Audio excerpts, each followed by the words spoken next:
Hello everyone, today as you can see from the sign we're at Katoomba Falls in the Blue Mountains. We're going to be doing a walk to Katoomba Falls, down to the bottom of the top waterfall, look out there, the upper lookouts, a few other lookouts around to get a good look of the waterfall.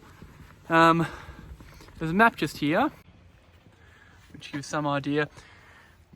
What's interesting is there are floodlights on, which I didn't realise happened at night, so that's going to be interesting to check out.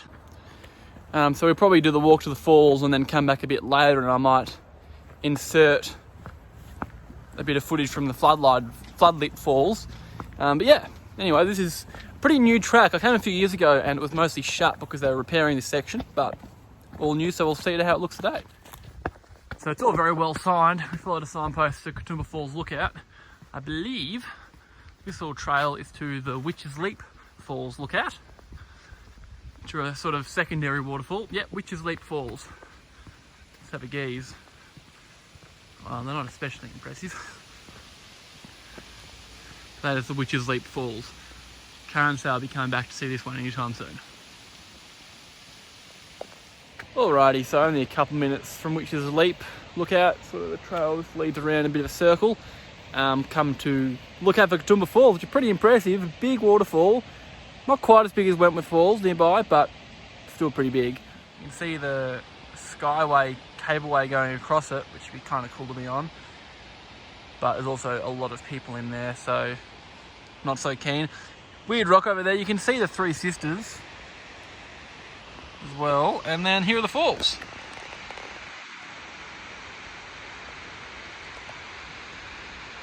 The upper tier is, 70 metres maybe, and then the lower tier is probably a little taller again. So it's at least 150 metres all the way down there.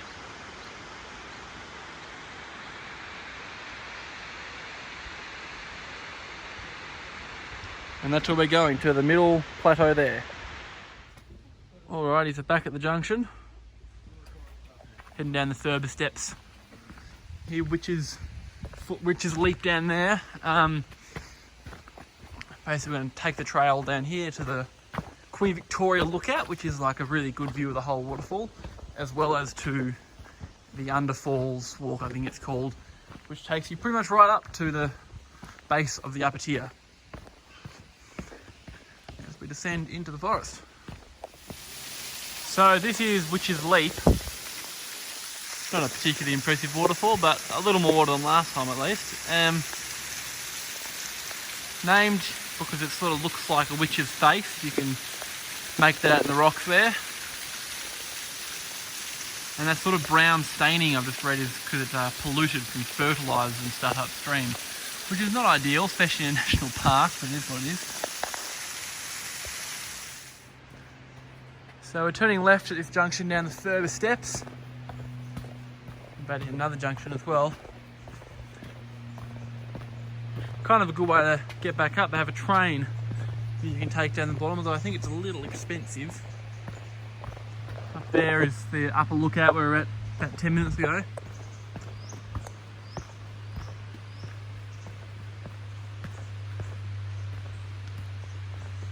Well, there's a lookout here, but not really sure what it's meant to be of.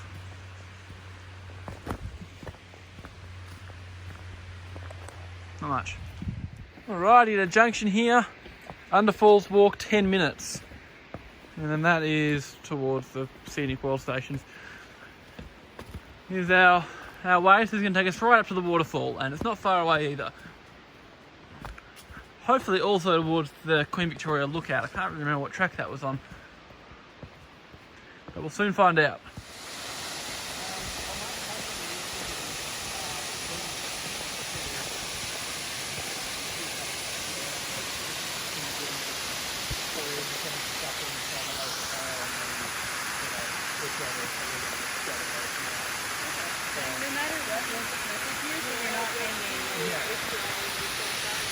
Pretty epic view from up here. You can see why it's called Underfalls. You're right underneath it, and then you get nice views down the valley.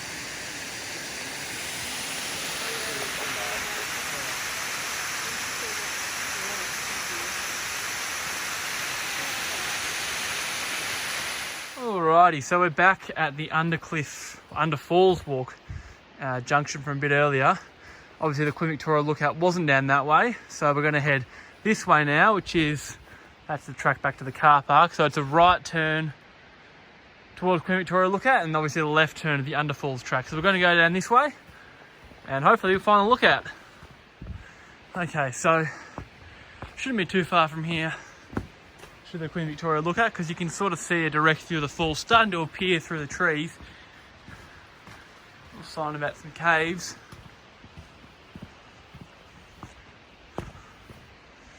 So we're going a bit of a short descent, and then hopefully we'll be there. Here we are, Queen Victoria Lookout.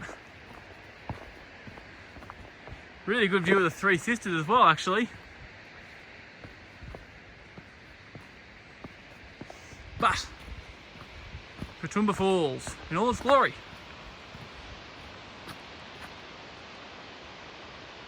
Spectacular. Might even try going to that, down to that one there. Might be a bit of a better view, but these lookouts here are definitely the best spot to view the falls.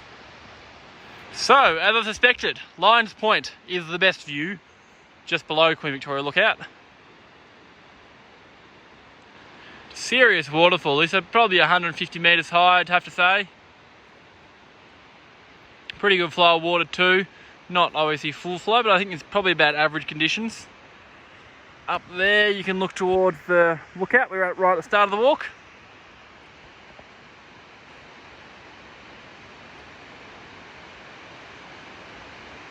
But yeah, here's Katoomba Falls.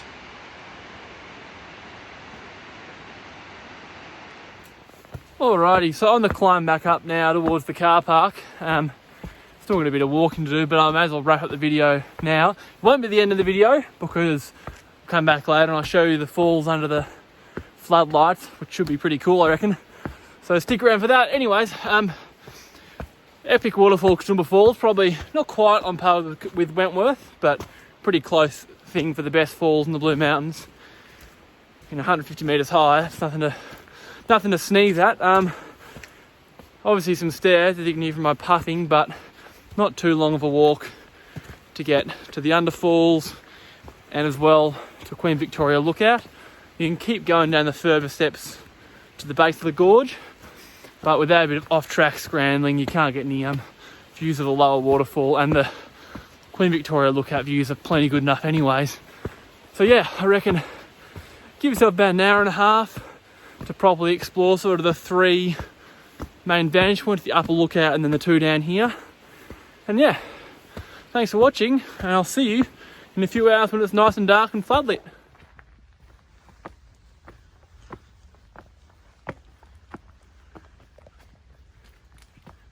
Very cool setup here. About 6 PM it is now. Not as cold as I thought it would be. A bit chilly though. Even though it is lit, it's still pretty dark. I'm very curious to see how the falls themselves are actually lit up. This path is not lit at all. I might cut to and actually get to the waterfall, because this is not great TV. Well, here we are at the floodlit Katoomba Falls. It's quite interesting. It's just these big lights right below us, and they're pretty much just shining straight into the valley. It's not actually on the falls itself so much. And if you look over there, the Three Sisters are also floodlit. Kind of cool. As is that rock, for some reason. And there's the scenic world area. Pretty cool. You're not going to see spots like this very often.